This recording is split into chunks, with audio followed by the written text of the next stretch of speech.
चलिए क्लास, अब बात करते हैं अपने नेक्स्ट चैप्टर के बारे में जिसका नाम है मैग्नेटिक इफेक्ट ऑफ करंट। इससे पहले वाले चैप्टर्स में हमने देखा इलेक्ट्रिसिटी देखा, उससे पहले कार्बन कंपाउंड को भी डील किया, उसके बाद में हमने पीरियडिक क्लासिफिकेशन ऑफ एलिमेंट की भी डील किया। मैंने पूरा सब कुछ जो है आपको थोड़ा सा वेरीफाई करते हुए हर चीज़ों का एक्सप्लेनेशन किया। अब आते हैं आज एमएफसी के बारे में। तो एमएफसी जो चैप्टर है वो एक्चुअल में पूरा का पूरा बेस है थ्योरिकल पोर्शन में, बस इसमें से थोड़ा सा माइंड लगाना है। बहुत इजी है, कोई ज़्यादा हार्डली न्यूमेरिकल्स नहीं है, आपको क्वेश्चंस में देखने को मिलेंगे। सामने आपको क्वेश्चन देखने को मिल रहा है, identify the poles of the magnet in the figure of the A and B. आपको इसमें पोल्स आपको बताने हैं कि कौन कौन सा है। तो यहाँ पर इस वाले पोल्स पर अगर आप ध्यान देंगे तो इस वाले पोल में लाइन्स जो हैं वो क्या हो रही हैं, वो इस वाला जो पॉइंट है, ये जो पॉइंट है, ये वाला पॉइंट यहाँ पर अंदर की तरफ आ रही है, और ये जो लाइन है, ये वाला जो लाइन है यहाँ पर लाइन्स जो है बाहर की तरफ जा रही है। जब भी लाइन अंदर आती है, किसी भी मैग्नेट के अंदर आती हैं तो उसे कहते हैं नॉर्थ पोल, और जब कोई भी लाइन मैग्नेट के बाहर जाती है तो उसे कहते हैं साउथ पोल। तो समझ में आ गया होगा। तो एक्चुअल में यहाँ पर ये ध्यान रखने वाली बात है कि ये हो गया आपका कौन सा, साउथ पोल, और ये हो गया आपका नॉर्थ पोल। अब आते हैं सेकंड डायग्राम में। सेकंड डायग्राम जो आपको यहाँ पे देखने को मिल रहा है वो यहाँ से मतलब किसी बार मैग्नेट के इस पोजीशन से इस पोजीशन की तरफ ये मैग्नेटिक लाइन जो कर रही है, क्या कर रही है, मूव कर रही है। अब जब ये मैग्नेटिक लाइन मूव करती हैं तो मैंने अभी जस्ट बताया कि जहाँ से लाइन निकलती हैं, रिलीज होती हैं, उसे कहते हैं नॉर्थ पोल, और जहाँ पे एंटर करती हैं उसे कहते हैं साउथ पोल। तो आपको ये दोनों आसानी से समझ में आ जाएंगे। नेक्स्ट क्वेश्चन है, how does the strength of the magnetic field of the centre of circular coil of wire depend on radius of coil and number of turns of coil. ठीक है, चलिए जो आपको क्वेश्चन था कि more the radius weaker the field, मतलब कि अगर आप रेडियस के डायरेक्टली मतलब रेडियस की बात करते हैं तो रेडियस की अगर आप इंक्रीज करते हैं तो क्या होगा, जो मैग्नेटिक फील्ड है वो डिक्रीज हो जाएगा। जबकि अगर आप नंबर ऑफ टर्न्स अगर इंक्रीज करते हैं तो ऑब्वियसली सी बात है उस पर लगने वाला मैग्नेटिक फील्ड भी क्या हो जाता है, इंक्रीज हो जाता है। ओके, नेक्स्ट क्वेश्चन देखिए। नेक्स्ट क्वेश्चन आपको सामने दिख रहा है, the magnetic compass show the deflection when the place too near the current carrying conductor. How will be deflection the compass get affected the current in wire increase? Support your answer with the reason। तो obviously सी बात है, बहुत simple है कि जब भी किसी भी वायर के अंदर इलेक्ट्रिसिटी सप्लाई करते हैं तो उसमें क्या बनता है, उसमें मैग्नेटिक फील्ड बनता है। अब ये मैग्नेटिक फील्ड को आपको बोला कि भाई प्रूफ करके बताइए, तो बहुत सिंपल सी बात है, आप एक वायर बनाइए। वायर बनाने के बाद में आपको एनसीईआरटी में इसका डायग्राम मिल जाएगा। आप वायर बनाएंगे, वायर बनाने के बाद में जैसे ही आप कंपास नेडल को उसके पास लेके जाते हैं तो कंपास नेडल में डिफ्लेक्शन प्रोड्यूस हो जाता है। डिफ्लेक्शन का मतलब होता है वो अपनी डायरेक्शन को चेंज कर देता है। एक्चुअली में कंपास नेडल जो होता है वो ऑलवेज नॉर्थ और साउथ पोल को रिप्रेजेंट करता है, पर जब ये किसी भी इलेक्ट्रोमैग्नेट या फिर सोलेनॉइड के कांटेक्ट में आता है तो उससे बनने वाला मैग्नेटिक फील्ड की वजह से ये अपनी डायरेक्शन को डिफ्लेक्शंस कर देता है, जो फर्स्ट वाले आंसर को सपोर्ट करता है। सेकंड देखते हैं, what does the diverse of the magnetic field line near the end of current carrying state solenoid indicate. इसको जरा यहाँ पे जरा पॉइंट पढ़ेंगे, the diversion that the following degree of the closeness of the magnetic field line indicate the follow strength of magnetic field near beyond the end of solenoid. इसको थोड़ा समझाता हूँ। एक्चुअल मैग्नेटिक फील्ड लाइंस जो होती हैं वो and ring पर सबसे ज़्यादा हमें देखने को मिलती है, जबकि सरफेस पर उसकी क्वांटिटी क्या होती है, कम होती है। अब ऐसा क्यों है, क्योंकि मैग्नेटिक लाइन की जो स्टार्टिंग होती है वो पोल से होती है, मतलब नॉर्थ पोल से स्टार्ट होती है और साउथ पोल से होती है, जबकि आपके इलेक्ट्रोमैग्नेट और सोलेनॉइड में ऐसा कुछ नहीं है। ठीक है, इलेक्ट्रोमैग्नेट और सोलेनॉइड में अभी 10th के पर्पज से बता रहा हूँ। 10th के पर्पज से देखते हुए सिर्फ आपको क्या आइडेंटिफाई करना है कि भाई एक पोल से मैग्नेटिक लाइन स्टार्ट होनी है और दूसरे पोल में मैग्नेटिक लाइन जो होती है क्या होगी, फिनिश हो रही है। तो यहाँ पर ये देखने को मिलता है कि सरफेस पर लगने वाला मैग्नेटिक फील्ड कम और पोल्स पर मैग्नेटिक फील्ड की क्वांटिटी ज़्यादा होती है। ओके, चलिए नेक्स्ट क्वेश्चन देखिए। सामने आपको दिख रहा है कि a fixed wire AV carry the current I and electron is moving to parallel to the wire, which of the direction of the electron tend to be move। तो आपको यहाँ पर बताना है कि भाई जब एक डायरेक्शन जहाँ पे इलेक्ट्रिक करंट सप्लाई हो रहा है और इसी के साथ में इलेक्ट्रॉन मूव कर रहा है तो उसकी डायरेक्शन कैसे होगी। तो पहले तो आपको ये बताते हैं डायरेक्शन निकालते कैसे हैं। तो डायरेक्शन निकालने के लिए आप राइट हैंड थंब रूल को यूज़ करेंगे, जो आपको मैग्नेटिक फील्ड की डायरेक्शन आइडेंटिफाई करेगा। सही है। उसके बाद में इसने बोला है by right hand thumb rule the magnetic field is the vanity to wire is downward to the perpendicular of plane. मतलब जब आप राइट हैंड थंब रूल को यूज़ करते हैं तो उसमें लगने वाला मैग्नेटिक फील्ड जो होता है वो परपेंडिकुलर होता है। The conventional direction of the electric field The conventional direction of the electric current is opposite to the direction of motion of electron. By the Fleming left hand rule, the force of the electron away to the wire into the plane of proper. Simple सी बात है, इसमें ज़्यादा इतना ज़्यादा वो मत लगाइए, सिंपल सी बात आप लगाइए। वो ये है कि अगर आपसे बोला जाए कि आपको कभी भी मैग्नेटिक फील्ड लाइन निकालनी है, मैग्नेटिक फील्ड लाइन की डायरेक्शन आइडेंटिफाई करनी है, तो आप किसको यूज़ करेंगे? आप सिंपल सी होता है राइट हैंड थंब रूल को यूज़ करेंगे और आसानी से आप उस चीज़ की वैल्यू, उसका डायरेक्शन आइडेंटिफाई कर सकते हो। ओके, चलिए नेक्स्ट क्वेश्चन देखिए, यहाँ सामने आपको रिप्रेजेंट हो रहा है two circular coil P and Q kept in the close to each other. दो सर्कुलर कॉइल है जो क्या है, एक दूसरे के साथ में क्या है, क्लोजली पैक्ड है। P carry the current.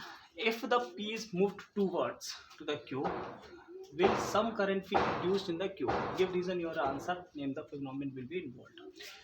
इसको कहते हैं EMI, इलेक्ट्रोमैग्नेटिक इंडक्शन। इंडक्शन का मतलब क्या होता है? इंडक्शन का मतलब होता है इंड्यूस करना।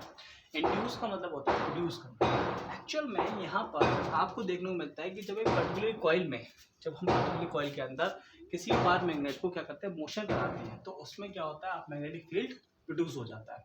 तो इस फिनोमियन को कहेंगे इलेक्ट्रोमैग्नेटिक इंडक्शन, और जहां पर जो करंट प्रोड्यूस होगा उसे कहेंगे induced current. What happen if the coil P is moved away from the Q? अगर इसको दूर करते हैं तो क्या होगा? तो ऑब्वियसली सी बात है, अगर उस कॉन्टेक्ट में आएगा तो मैग्नेटिक जो करंट प्रोड्यूस करेगा, और अगर दूर जाएंगे तो करंट डिक्रीज हो जाता है।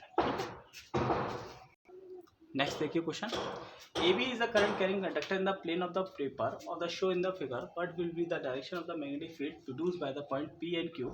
R1 is greater than R2. What will be the strength of magnetic field in larger? देखो इस तरीके का क्वेश्चन आपको प्राइमरी वगैरह में बहुत देखने को मिलेगा। तो यहाँ पर मैं एक फॉर्मूला बताया था, अकॉर्डिंग यहाँ पर एक फॉर्मूला यूज करते हैं, इसका नाम है बायो-सेवार्ट लॉ।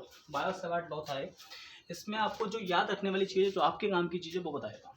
उसमें बायो-सेवार्ट लॉ में ये था कि उसमें लगने वाला मैग्नेटिक फील्ड जो होता है वो रेडियस के इन्वर्सली प्रोपोर्शनल होता है। मतलब कि जहाँ पर रेडियस ज़्यादा होगी वहाँ पर मैग्नेटिक फील्ड कम होगा, और जहाँ रेडियस कम होगी वहाँ पर मैग्नेटिक फील्ड ज़्यादा होगा। तो ऑब्वियसली सी बात है, फर्स्ट वाला आंसर आपको मिल गया कि R1 की क्वांटिटी ज़्यादा है R2 से, इसका मतलब है मैग्नेटिक फील्ड किसका ज़्यादा होगा? R2 का ज़्यादा होगा, R1 का कम होगा। How is the direction magnetic field point will be determined? किस तरीके से आप इसकी मैग्नेटिक फील्ड की डायरेक्शन आइडेंटिफाई कर सकते हो? तो नीचे वाले सेकंड वाले में फर्स्ट वाला आंसर देखिए, इसमें लिखा हुआ है the direction of the magnetic field at a point can be found by the placing of the small magnetic compass that point the north pole and the compass indicate to the direction of magnetic field point is placed. इसको समझाता हूँ मैं। मान के चलते हैं कि मुझे नहीं पता, मेरे पास कोई एक कंपास, एक बार मैग्नेट रखी हुई है, मुझे उसकी नॉर्थ पोल और साउथ पोल आइडेंटिफाई नहीं है। तो मैं जैसे कंपास निडल को एक पर्टिकुलर पोल के पास लेके आता हूँ, तो कंपास निडल में अगर साउथ पोल रिप्रेजेंट हो रहा है तो इसका मतलब है कि बार मैग्नेट का ये नॉर्थ पोल है। और अगर मैं इसे अपोज दूसरी डायरेक्शन को दूसरी तरफ लेके जाता हूँ और वहाँ पे अगर नॉर्थ पोल आता है तो इसका मतलब ये साउथ पोल है। Okay, what is the direction of the magnetic field at the centre of current carrying loop? तो इसने बोला है the direction of the magnetic field at the centre of current carrying loop is the perpendicular to plane of loop. चलिए, तो मैं बता रहा था direction of the magnetic field at the centre of the current carrying circular loop is the perpendicular the plane of loop. मतलब कि अगर मैं बात करूं डायरेक्शन ऑफ मैग्नेटिक फील्ड की किसी भी करंट कैरिंग सर्कुलर लूप के लिए, तो वो हमेशा क्या होता है? परपेंडिकुलर होता है।